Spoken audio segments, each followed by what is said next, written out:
오늘 이 새벽에 함께 은혜 받을 말씀 창세기 20장 1에서 18절까지의 말씀으로 그렇습니다. 아내 사라를 그랄 왕 아비멜렉에게 또 누이라고 속이는 아브라함의 그 행태를 보게 됩니다. 오늘 본문은 그렇습니다. 아브라함이 아내 사라를 자신의 누이라고 속여 또 죽음의 위기에서 모면하는 내용입니다. 앞서 아브라함은 창세기 12장 10절, 창세기 12장 10절 이하에 보면 아브라함은 하나님께서 인도해 주신 땅에 기근이 들자 애굽으로 내려갔죠. 그래서 애굽 땅은 풍요로운 곳으로 그 간 것도 아니고 아예 그냥 눌러 살라고 그 마음으로 아브라함은 옮겨갔어요. 그리고 하나님의 때를 기다리지 않고 인간적 판단에 따른 행동이었기 때문에 결국 그곳에서 하지 말아야 될 일을 하고 말았으니 바로 아내 사라를 애굽 왕 바로에게 아내를 누이라고 속이고 첩으로 주게 되죠. 그러면서 하나님은 아브라함을 용서하시고 또 많은 재물을 허락하시고 그 땅에서 이끌어내셔서 다시 약속의 땅으로 인도하셨죠. 하지만 한 번 죄를 짓기는 어려워도요. 그런 것 같습니다. 두 번, 세 번 이 죄를 짓는 것은 처음 짓는 죄보다는 쉬운 것 같아요. 오늘 성경을 통해서 우리가 이것을 확인하게 되잖아요. 처음 아내 사라를 누이라고 속일 때 그때는 참 많은 두려움과 떨림이 있었을 겁니다. 하지만 이제는 아주 쉬워요. 그냥 바로 2절 보면 그의 아내 사라를 자기 누이라고 하였으므로 그랄 왕 아비멜렉이 사람을 보내서 그 여인을 취한 거예요. 다른 사람들이 뭐 저 여자 예쁘다 어쩌다 그럴 것도 없고 바로 그냥 가데스와 술 사이 그랄에 거류하며 그 아내 사라를 그 누이라고 속인 거예요. 처음 12장 10절 이하에 봤을 때는 당신은 너무 아리따워가지고 사람들이 나를 죽이고 당신을 취할까봐 그러니 그냥 나는 당신을 오라비라 하고 당신 내 누이라 하라. 이런 식으로 약속을 했지만 이번에는 달라요. 그냥 가자마자 당신은 내 누이야. 이렇게 그냥 해버린 거예요. 그러니까 그랄 왕 아비멜렉은 사라를 이제 첩으로 또 데려가지요. 하지만 사실 이 장면은 얼핏 보면 이해하기는 어렵습니다. 왜 그러냐면 앞서 창세기 12장 11절에 애굽에 갔을 때의 그 사라의 나이는 65세였거든요. 뭐 65세 이때에도 사라의 미모에 아리답다라고까지 표현했는데 뭐 그렇다 칩시다. 하지만 물론 그때는 그럴 수도 있지만 지금 사라의 나이는 90세예요. 90세. 사라의 나이는 지금 90세입니다. 그런데 아비멜렉과 같은 그런 왕이 후궁으로 드릴 만큼 아름다웠겠는가라는 거예요. 이에 대해 유대인 그 랍비들은 유대의 선생들은 노년의 사라가 미모를 유지할 수 있었던 그 이유는 이스라엘의 위대한 어머니를 바로 하나님이 축복하셨기 때문에 하나님이 복 주셨기 때문에 그에 대한 결과라라고 이게 주장도 합니다. 그러나 많은 성경학자들은 이성적으로 볼 때 이거 가능하지 않다. 중요한 거는 아비멜렉이 사라를 후궁으로 받아들이는 이유는 정치적인 이해관계 때문이 아니었을까라고 추측합니다. 아비멜렉은 아브라함이 대표한다고 생각한 한 민족과 결혼하여서 동맹관계를 맺고자 했던 겁니다. 이것이 훨씬 설득력 있는 주장일 수도 있을 겁니다. 하나님의 아브라함을 향한 큰 민족을 이루겠다라고 하신 그 약속은 아브라함 한 사람과의 약속이 아니었어요. 하나님은 아브라함과 사라를 통해서 약속을 이루시겠다라고 말씀하셨습니다. 창세기 17장에서는 아브라함에게 그리고 창세기 18장에서는 사라에게 직접 말씀하셨죠. 아들을 주시겠다라고. 특별히 창세기 18장에서는 어떻습니까? 분명하게 말하죠. 1년 이후 이맘때에 내가 너한테 다시 찾아오겠다는 거예요. 그때는 분명히 아이가 있을 것이다 라고까지 더 정확하게 말씀하셨습니다. 그런데 오늘 본문에서 아브라함은 하나님의 약속을 까마득히 잃어버린 듯한 모습을 지금 보여줍니다. 아브라함의 연약함에 하나님은 직접 자신이 그 상황에 이제 개입하셨죠. 사라의 위기 상황에서, 아니 더 정확하게는 하나님의 약속이 위협을 받는 상황이지요. 예, 아브라함과 사라의 사이에서 바로 아들을 약속하셨는데, 그런데 이것이 이제 위기를 맞게 된 상황이잖아요. 왜 그러냐면 아브라함이 아니라 다른 씨를 갖게 될 수 있는 상황이 되어버렸잖아요, 지금. 아비멜렉에게 그래서 하나님은 꿈으로 지금 이제 현몽하신 겁니다. 그리고 만일 사라 이 여인을 범한다 한다면 죽일 것이다. 너만 죽을 것이 아니라 너와 함께 모든 하는 사람들이 다 죽게 된다는 거예요. 7절 하반절 보면 너와 내게 속한 자가 다 반드시 죽을 줄 알라 라고 하나님께서 말씀하신 겁니다. 그러자 아비멜렉은 아브라함도 누이라고 했고 나한테, 그리고 이 여인도 자신의 오라비라고 했기 때문이라고 나는 억울하다 라고 말합니다. 그러자 하나님은 이 아비멜렉의 진심을 알기에 그래 내가 너의 진심을 알기 때문에 범죄하지 않도록 하기 위해서 내가 이렇게 현몽한 거다라고 말씀하셨죠. 8절에 보면 너무나 꿈이 두렵고도 생생했던지라 하나님을 모르는 아비멜렉은, 아비멜렉은 이방 사람의 왕입니다. 그렇죠? 하나님을 알 수 없어요. 하나님을 모르는 아비멜렉은 모든 종들을 불러 모읍니다. 대책회의를 하죠. 8절에 보면 이른 아침에 이제 다 불러 모아서 대책회의를 합니다. 그리고 이 꿈 이야기를 그 모든 사람들에게 얘기를 하고요. 이 모든 사람들은 어때요? 아비멜렉과 더불어서 심히 두려워하였다라고 성경은 전하고 있습니다. 아비멜렉은 아브라함을 불러 왜 이런 악한 일을 나에게 했느냐? 그래서 나와 또 이 나라를 위태롭게 만들었느냐? 라고 그렇게 책망을 합니다. 그러자 하나님의 사람임을 알지 못하는 그 많은 사람들, 이곳에는 11절 보면 아브라함이 이르되 이곳에서는 하나님을 두려워할 사람이 없지 않느냐? 그래서 내 아내로 말미암아 사람들이 나를 죽일까 생각했기 때문에 이렇게 내가 속일 수밖에 없었다. 그래서 이 말에는 어폐가 있습니다. 그러면 사람들, 세상은 두려운데 하나님은 안 두렵습니까? 우리가 사람들은 속일 수는 있을 거예요. 그렇죠? 어떻게든지 속이고 마음만 먹으면 얼마든지 속일 수 있습니다. 근데 중요한 것은 하나님을 속일 수 있습니까? 지금 아브라함 말에 지금 어폐가 있어요. 사람들은 두려워서, 하나님을 알지 못하는 사람들이 나를 죽일까봐 난 그래서 두려워서 내가 속인 거다. 하나님은 두렵지 않습니까? 말도 안 되는 말을 하고 있어요 지금. 14절에 보듯이 근데 이 아비멜렉은 이런 것을 쭉 들은 다음에도 어떠냐면 14절에 아브라함의 재물을 줍니다. 그리고 아내 사라도 온전히 돌려보내게 되죠. 그리고 아브라함이 보기에 좋은 대로 어디든지 거하라. 어디든지 살려면 모든 땅 다 줄 테니까 이렇게까지 나갑니다. 왜 그렇습니까? 자, 그럼 봐요.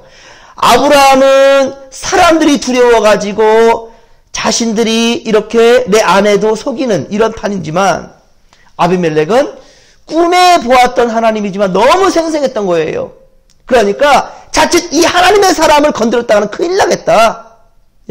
하나님 말씀하셨던 것처럼 너도 죽이고 너와 함께하는 모든 사람도 죽이겠다라는 이런 꿈에, 단순히 꿈이었지만 아비멜렉은 너무 두려웠던 거예요. 그래서 하나님의 사람을 건드릴 수가 없으니 차라리 더 복을 주는 거죠. 그래서 그 어려움에서 면하기 위한. 세상 사람들도 이런데 하나님을 믿는 사람이 어찌 이렇게 연약한 모습을 보일 수 있겠습니까? 아브라함이 이처럼 하나님의 약속을 잃어버리면서, 아니 오히려 무시하면서까지, 하나님의 약속을 무시하면서까지 자신의 아내를 다른 남성에게 넘겨주는 이유가 무엇이었을까? 오늘 보면 11절에 보면 이 세상 글 안에서는 하나님을 두려워함이 없으니 내 아내로 말미암아 사람들이 나를 죽일까 생각하는 이 두려움이 있다라는 것. 여러분, 누차 강조해 말씀드리지만 이 새벽에 하나님 성전을 찾은 여러분들은 오늘 세상을 두려워할 것이 아니라 세상보다 더 크시고 더 위험이 있으시는 하나님을 두려워할 줄 아는 자들 되기를 주의 간절히 축원합니다. 하나님을 경외하십시오. 하나님을 공경하면서도 두려워한다. 경외. 이것이 바로 사람의 본분이라는 거예요. 그렇습니다. 여러분, 아브라함은 이제 가는 곳마다 누이와 오라비라고 속이잖아요. 가는 곳마다 아내 사라와 함께 거짓 공모를 했다는 거예요. 지금 13절 보십시오. 아브라함이 나를 내 아버지의 집을 떠나 두루 다니게 하실 때, 그러니까 솔직히 두려움은 지금 그랄 땅에 왔을 때 혹은 애굽 땅에 12장 11절 애굽 땅에 갔을 때, 자 그때뿐만이 아니라 여기 보면 하나님이 나를 내 아버지의 집을 떠나 두루 다니게 하실 때, 그러니까 이미 벌써 본토 친척 아비집, 이 고향을 떠나게 될 그 순간부터 이미 벌써 아브라함 말만 안 했을 뿐이지, 표현만 하지 않았을 뿐이지, 두려움이 있었다라는 거예요, 두려움이. 예. 그래서, 이렇게 아내와 거짓 공모를 했다는 거예요. 그래서 13절 중반절 보면, 아내에게 말하기를 이후로 우리의 가는 곳마다 그대는 나를 그대 오랍이라 할 것이고, 이것이 바로 그대가 나에게 베푸는 은혜다. 이게 은혜입니까? 예? 이거 정말 하지 못할지 여러분 생각해 보십시오. 이게 말이 안 돼요. 지금 우리가 살아가는 세상에서 이게 한다더라도 어찌 자기 아내를 다른 남자에게 주면서 자기 생명을 구걸할 수 있겠습니까? 말도 안 되는 거죠. 차라리 그 지역을 가지를 말지. 차라리 하나님께서 약속하신 가나안 땅에 있으면 될 것이지. 하지만 가나안 땅에는 기근도 자주 들고 뭐 없어.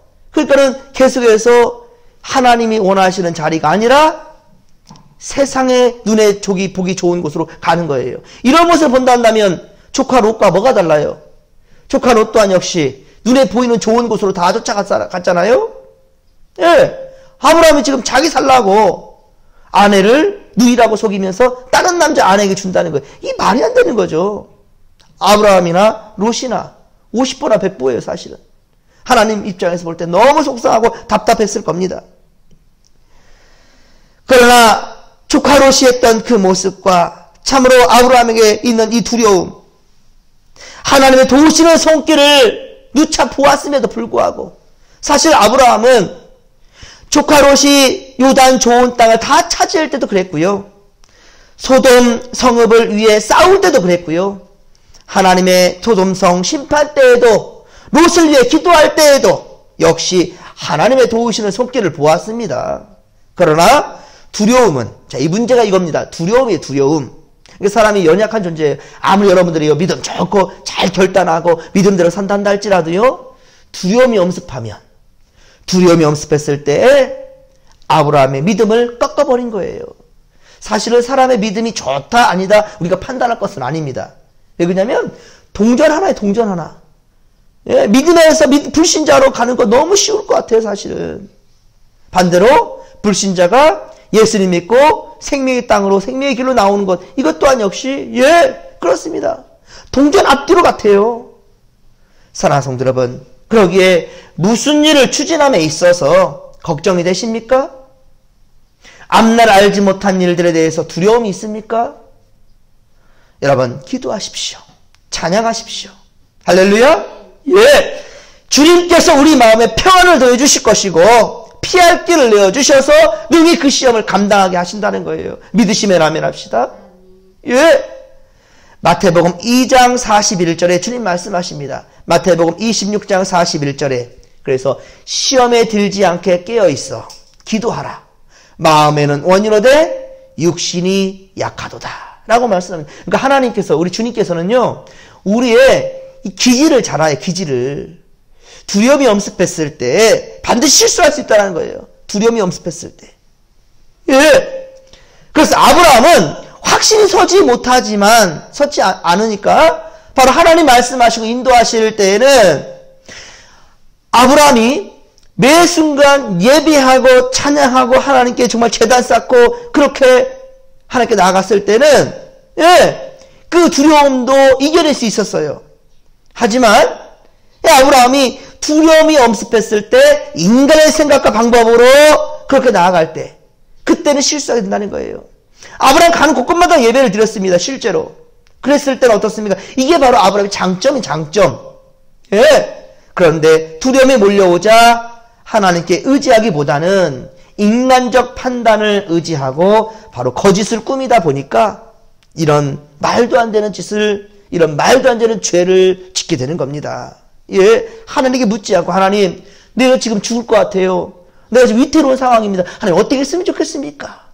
하나님께 묻고 예배하고 그렇게 기도하며 나갔던 아브라함의 모습은 지금 오늘 본문에서는 찾아볼 수가 없어요. 죄를 지었을 때에도 어떻게 두 발 뻗고 잡니까? 20장 8절 말씀에 아비멜렉이 그날 아침에 일찍 일어나 종들을 불러 모을 때 아브라함은 과연 두 발 뻗고 잠 잘 잤을까요? 참 이게 너무나 어렵다는 거죠. 그렇게 하나님께서 아브라함을 사랑해 주시고 용서해 주시고 그렇게 도우시는데도 불구하고 이렇게 하나님께 배신할 수 있습니까?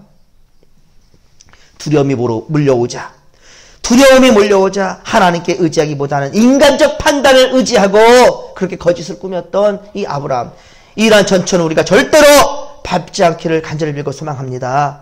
사랑하는 성도 여러분, 오늘 하루를 시작하기에 앞서 하나님의 말씀과 기도로 시작하는 여러분은 정말 좋은 결정을 하셨습니다. 예, 그렇습니다. 주님의 이름으로 간절히 축복합니다. 그리고 오늘 살아가면서도 그리고 앞으로도 모든 결정과 행함에 있어서 여러분들의 삶에 있어서 오직 하나님의 뜻을 묻고 코람되어 하나님 중심, 말씀 중심, 예배 중심, 항상 이 중심이 흐트러지지 않기를 주님의 간절히 축원합니다. 코람되어 오직 하나님 앞에서 최선을 다해 정직한 믿음의 길을 걷는 성도들이 다 되기를 주님의 간절히 축원합니다. 주여 성탄 부르며 기도하며 나갑니다. 주여